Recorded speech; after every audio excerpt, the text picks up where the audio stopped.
പോയ ടിപ്പർ ബൈക്കിൽ ഇടിച്ചുകയറി ബൈക്ക് യാത്രികന് ഗുരുതര പരിക്ക്. ഇന്നുച്ചയ്ക്ക് 2 മണിയോടെയാണ് കുറ്റിച്ചൽ ചപ്പാത്തിൽ നിന്ന് ശംഭുതാങ്ങി പാറക്കോറിയിലേക്കുള്ള റോഡിൽ അപകടം നടന്നത്.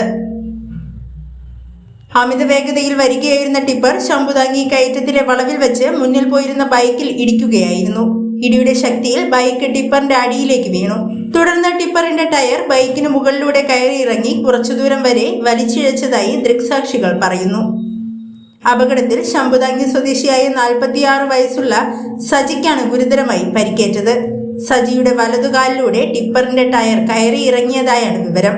പരിക്കേറ്റയാളെ ടിപ്പർ ഡ്രൈവർ ഉൾപ്പെടെയുള്ളവർ ചേർന്ന് ആശുപത്രിയിലേക്ക് കൊണ്ടുപോയിരിക്കുകയാണ്. വിവരമറിഞ്ഞ നെയ്യാർ ഡാം പോലീസ് സ്ഥലത്തെത്തിയിട്ടുണ്ട്. അതേസമയം അപകടത്തിൽ പ്രതിഷേധിച്ച് നാട്ടുകാർ പാറക്കോറിയിലേക്കുള്ള ടിപ്പറുകളെല്ലാം തടഞ്ഞു വെച്ചിരിക്കുകയാണ്. ഈ റോഡിലൂടെ അമിത വേഗതയിൽ ടിപ്പറുകൾ സ്ഥിരമായി സഞ്ചരിക്കുന്നതായും അത് അപകടങ്ങൾക്ക് കാരണമാകുന്നുവെന്നും പലതവണ പറഞ്ഞിട്ടും പരാതിപ്പെട്ടിട്ടും ടിപ്പർ ഡ്രൈവർമാരോ അധികാരികളോ ചെവിക്കൊള്ളുന്നില്ലെന്നും നാട്ടുകാർ ആരോപിക്കുന്നു.